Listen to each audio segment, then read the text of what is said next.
बात की जा रही थी कि राजनीतिक फायदा लेने के लिए मुद्दा उठाया गया, नफा नुकसान आखिर किसको हुआ। लेकिन मेरा सवाल यह है कि जो विपक्षियों की बात की, कुछ ऐसे उन्होंने बयान दिए, स्टेटमेंट दिए कि महिलाओं की सुंदरता पर फर्क पड़ेगा, रेप होंगे अगर हिजाब अगर नहीं पहनेगी। तो इस तरीके की भावनाओं से कहीं ना कहीं जो संवेदनाएं होती हैं महिलाओं की, वो कहीं ना कहीं बहुत आहत हुई हैं। बहुत जिम्मेदारी से, संवेदनशीलता से सवाल का जवाब नंदिनी मैम चाहूंगा आपसे। मैंने बार बार कहा है कि बुर्का और इस तरह की जो थोपी गई चीजें हैं, जैसे कि मेरी कई मुस्लिम महिलाएं हैं जो मेरी दोस्त हैं, और उन्होंने हमेशा ये कहा है कि उनको इतनी आसानी से वो नकाब हिजाब जो वो छोड़ना चाहती हैं वो नहीं छोड़ पाती हैं, क्योंकि उनकी इस तरह की सोशल कंडीशनिंग हो जाती है। कहा जाता है कि जो बुर्का नहीं पहनता है, जो नकाब नहीं पहनता है, जो हिजाब प्रॉपरली नहीं लगाता है, कहीं ना कहीं वो एक ट्रू मुस्लिम नहीं है, एक सच्चा मुसलमान नहीं है।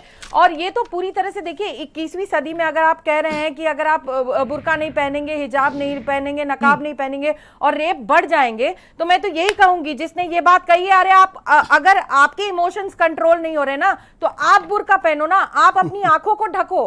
आप क्यों दूसरों को आप क्यों महिला को ढक रहे हैं? जहाँ पर बुर्का और हिजाब जो है वहाँ पर बाधा होती है। बहुत प्रोफेशन जैसे डॉक्टरी के आप शोबे में आप जाते हैं, मरीज बन के जाते हैं। हाँ जी मैम, इस सवाल के जवाब मैं चाहूंगा आपसे जो प्रियदर्शनी मैम ने कहा। जी प्रियदर्शनी मैम ने कहा जो वो बिल्कुल मैं बता दूं कि सूरह नूर आयत नंबर 31 और 30 उसमें बाकायदा जिक्र है मर्द और औरत दोनों के लिए हिजाब का हुक्म है।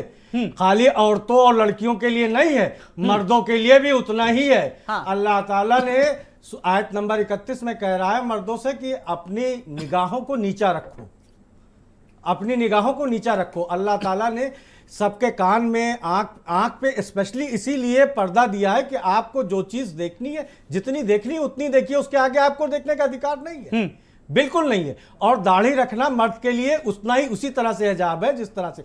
और रही बात कि हिजाब जबरदस्ती थोपा गया है जो कह रही, ये सरासर गलत है। हिजाब के लिए अल कुरान में सूरह जिलजबील में हुक्म है कि अपने जिस्म को इस तरह से ढको कि तुम्हारे प्राइवेट पार्ट्स नुमाया ना हो। यही हिजाब है, यही हिजाब है असली। और अपने बालों को और अपने जिस्म को इस तरह से ढको। तो ये कुरान ने जो हमें हुक्म दिया है, जो शरीयत है, और हिंदुस्तान का संविधान जो हमें अधिकार देता है, उसके साथ अगर हम अपनी धार्मिक स्वतंत्रता को फॉलो करते हैं तो उसमें किसी का कोई राइट नहीं है कि इंटरफेयर करे, दखल दे। कुरान में मैं कहना चाहूंगी, कुरान में हिजाब का कहीं भी मेंशन नहीं आता है। 2018 में केरला हाई कोर्ट में एक केस आया था जिसमें ऑपोजिशन के जो ये थे, जो लॉयर थे, उन्होंने कहा था कि अगर कहा जाता हदीथ में कि अगर आप हिजाब नहीं पहनते हैं, आप नकाब नहीं पहनते हैं, तो आपको पनिश किया जाएगा, आपको पनिश किया जाएगा। तो देखिए यहाँ पे कहीं ना कहीं महिलाओं के फ्रीडम ऑफ चॉइस, महिलाओं की इक्वालिटी, इस पे एक बहुत बड़ा सवाल खड़ा हो जाएगा। गलत और सही का फैसला हम लोग यहाँ पर करने के लिए नहीं बैठे, हम कोर्ट के फैसले को लेकर के सीधे तौर पर बात कर रहे हैं। और बात फिर शरीयत की नहीं हो रही है, बात हो रही है देश संविधान से चलता है। ठीक है जी, बस सवाल यही है कि कोर्ट क्या, और इस पर आपत्ति है तो ऊपरी अदालत की बात हो रही है। हमारे साथ मेहमान बने हुए, हमारे साथ नाहिद अकील जी भी जुड़ रही है। सर आ रहा हूँ नाहिद अकील जी, अपने प्राइवेट पार्ट्स को ढक के रखें। प्रियदर्शनी मैम आ रहा हूं, नाहिद अकील जी भी हमारे साथ जुड़ चुकी हैं। नाहिद जी नमस्कार, बहुत बहुत स्वागत करना चाहूंगा। डिबेट देखिए बड़ी हॉट होती जा रही है हिजाब को लेकर के। हिजाब नहीं पहनने वाले पापी नहीं है, साफ तौर पर जिस तरीके से कोर्ट ने कहा, और हिजाब को लेकर के जारी है हंगामा। जो हाईकोर्ट ने अपना फैसला सुनाया है जिस तरीके से, सबसे पहले मैं आपकी प्रतिक्रिया चाहूंगा। और आपने मेहमानों को भी अभी सुना होगा, अभी हमने ज्वाइन किया है। देखिए मैं ये कहूँगी कि कोर्ट के ऊपर भी, हाई कोर्ट के ऊपर सुप्रीम कोर्ट है, लेकिन मेरा सिर्फ साफ तौर से ये कहना है कि किसी चीज़ को थोपे ना। अगर वो अपने आप पहन रही लड़कियां जा रही, मुझे याद है मैं जब स्कूल और कॉलेज जाती थी 12th स्टैंडर्ड तक उस यूनिफॉर्म पहनती थी, मैं ट्यूनिक पहनती थी, स्कर्ट पहनती थी, और लड़कियां शलवार कुर्ता पहनती थी। तो अगर स्कूल है तो स्कूल को, अगर कोई लड़की हिजाब लगा रही तो कलर के लिए बाउंडेशन करे कि हमारे यहाँ का स्काई ब्लू कलर है, ग्रीन कलर है, और कोई XYZ कलर है।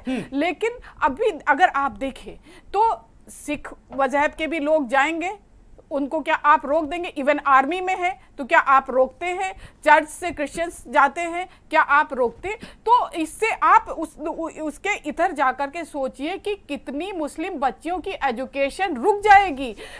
अभी तक तो ये होता था कि इस्लाम में तमाम कठमुल्ले ही फतवा जारी करते थे, अगर कोर्ट से ऐसे फैसले आने लगे तो मुस्लिम, एक फतवा तो हम इसको मान रहे हैं कि कोर्ट भी अब फतवा देने लगा है कि मुस्लिम बच्चियों की तालीम रुक जाएगी। बिल्कुल, बात नाहिद मैम यही कि अच्छी तालीम पर बात होनी चाहिए। नाहिद मैम, मैं आपसे एक सवाल का जवाब चाहूंगा। जैसा कि आपने कहा कि अपनी मर्जी, जो ठीक है, हम जब अभिव्यक्ति की स्वतंत्रता की बात करते हैं, अपनी मर्जी की बात होनी चाहिए, लेकिन यही मर्जी तब हावी हो जाती है जब जहां पर कट्टरपंथिता जैसी चीजें आ जाती हैं। क्यों नाहिद मैम? देखिए, मैं उसके खिलाफ हूं। जब ये मामला शुरू हुआ था, बहुत सारी मुस्लिम औरतों ने जो नकाब नहीं पहनती, हमेशा टीवी में या एक बहुत ही शाइन पिक्चर लेकर के आती, वो बुर्का पहन के बैठ गई। मैं उसके खिलाफ है। किसी ने 5 लाख का इनाम उस लड़की को देना शुरू कर दिया। अरे ये इस तरह का प्रवोक क्यों कर रहे हो? एक सिंपल सी बात है, आप सलाहियत से बात करिए। हमारे पास न्यायालय है, अगर हाई कोर्ट ने अपना जजमेंट दिया है तो उससे ऊपर सुप्रीम कोर्ट है, क्योंकि ये सिर्फ यहाँ का, हिंदुस्तान का मसला नहीं।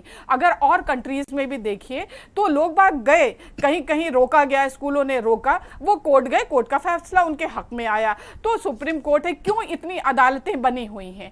तो आगे जाने दीजिए, आपस में यहाँ लड़के तकरार करके क्या फायदा? जिसका कंफर्ट जोन ये है, अगर स्कूल में हम जाते हैं, हम ट्यूनिक पहनने में कंफर्ट फील करते हैं, लेकिन कलर चेंज नहीं कर रहे। जो यूनिफॉर्मिटी, क्या सिंगल कलर, स्कूल का एक ब्रांडिंग होती है, पहचान होती है, उससे बहुत फायदे भी होते हैं। कि विरोध भी वही लोग करें जिनकी लड़कियां कॉन्वेंट कॉलेजों में पढ़ रही है, जो टीवी पहन के जा रहे हैं, स्कर्ट पहन के जा रहे हैं, वही लोग ज्यादा विरोध कर रहे हैं। तो सवाल ये नहीं है, सवाल भाई हमारे यहाँ का कल्चर कुछ और है, दूसरे के यहाँ का कल्चर कुछ और है। लेकिन इतनी जो जागरूकता की हम बात करते थे, जागरूकता करने के बाद जब मुस्लिम लड़कियां आई, पढ़ने के लिए आई, तो आप किसी से अचानक, अगर मुझे आप कह दीजिए कि मैं गाउन पहन के तुरंत किसी फंक्शन में चली जाऊं, मैं नहीं जा सकती, क्योंकि मैंने पूरी जिंदगी अपने इस ड्रेस में गुजारी है।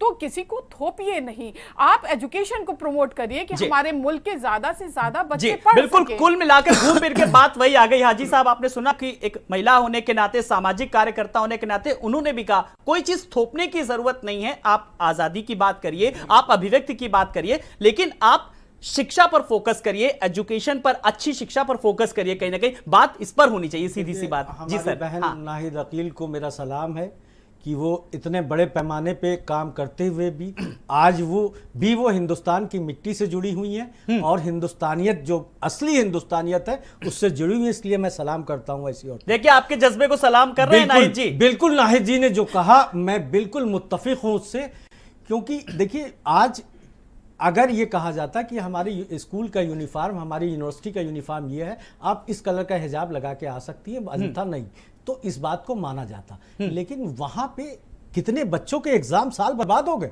एग्जाम में बैठने नहीं दिया गया, वो तैयार नहीं थी। बिल्कुल ये हमने किसी पे थोपा नहीं है। हमारी बच्ची, हमारी बीवी, हमारी बहनें आजाद है, चाहे वो नकाब में निकले, चाहे वो बेनकाब निकले। हम उनसे ये नहीं पूछने वाले हैं कि आज आप नकाब में गई और क्यों नहीं गई। बिल्कुल ये गलत भ्रामिक वो है कि थोपा गया है। उनकी अपनी चॉइस है, उनकी अपनी मर्जी है, चाहे वो पहने चाहे ना पहने। जिन्हीं ने इस्लाम को समझा है, इस्लामिक कल्चर को समझा है, इस्लामिक औरतों से मुत्तसिर है, वो उस तरह का पहनावा पहनती हैं। वरना हमारे यहाँ सानिया मिर्जा भी थी जो टेनिस खेलती थी शॉर्ट स्कर्ट में, किसी ने उनके ऊपर सवाल नहीं उनके किया खिलाफ और वो चली भी गई। हुआ था। नहीं, बिल्कुल नहीं किया। जो लोगों ने देखा जाए, नंदिनी मैम वो पश्चिमी, जिस फतवे की बात कर रही नंदिनी मैम, वो पश्चिमी उत्तर प्रदेश में देख लीजिए किस चीज पर नहीं हुआ फतवा जारी। जींस पहनने से लेकर के घड़ी पहनने से लेकर तक में फतवा जारी। हम उस समाज की बात कर रहे हैं। जैसे हाजी लोग जो है तो कट्टरपंथा फैलाते हैं, ये लोगों ने सानिया मिर्जा के खिलाफ भी बयान दिया था। एक फतवा और आ गया कि इन्हीं के जैसे हाजी लोग, यही कमजोरफी है, यही लाइनली है, यही कमजोरफी है। इसी तरह से धार्मिक प्रचार किए जाते हैं, भरोसा इसी नहीं है। तरह से यही हुआ करना चाहते, यही हुआ उन बच्चियों के साथ। नहीं, कुछ नहीं हुआ, बच्चियां वहां पे सब आराम आज की आपने इतनी देर से बात करी, यही निकल करके आ गया, लेकिन आपने ये नहीं कहा कि कट्टरपंथिता को थोपा नहीं जाना चाहिए। मुझे आपसे सवाल की उम्मीद नहीं। अब आप आए ना, देखिए, बात भाजपा के प्रवक्ता बोलने नहीं देंगे। नहीं, हाईकोर्ट के कानून को आप मानिए, सही बात आप मानिए कानून, जाए। आप हिंदुस्तान के संविधान को मानेंगे कि नहीं मानेंगे? बिल्कुल मानते हैं। तो फिर आर्टिकल 25 के तहत धार्मिक आजादी दी है। नहीं, और बिल्कुल है आपको, बिल्कुल घर में नहीं मना कि आर्टिकल आपको 25 के आप बारे में पढ़ लीजिए। स्पेशल एक जगह की बात हो रही है, स्पेशल एक जगह क्या जहाँ होती पर ये कोड लागू होता है। पूरे हिंदुस्तान आप में नहीं, आपके घर का बच्चा कहाँ पढ़ता है? आप बताइए, सीएमए से पढ़ता है, वहां जाता है नकाब पहन के? बिल्कुल नहीं पढ़ता सीएमए कहाँ पढ़ता है बताइए? जहाँ पढ़ता है हमारा आपका बच्चा जहाँ पढ़ता होगा, चलिए आपका बच्चा कहीं भी पढ़ता, मेरा ये मतलब नहीं है। सुनिए सुनिए मेरी बात सुनिए। हाजी साहब और शमसी जी, हाजी साहब और शमसी जी, ये मुद्दा नहीं होना चाहिए कि किसका बच्चा कहाँ पर पढ़ता है, लेकिन जहाँ पर भी पढ़ता है अच्छी तालीम वहां पर होना चाहिए। प्रियदर्शनी मैम, ठीक है जी, कौन क्या चाहता है यहाँ पर हम हिजाब मामले को लेकर के चर्चा कर रहे हैं। हाजी साहब सुनिए, शमसी जी सुनिए मेरी बात सुनिए। प्रियदर्शनी मैम, इतनी देर से चर्चा चल रही है, लगभग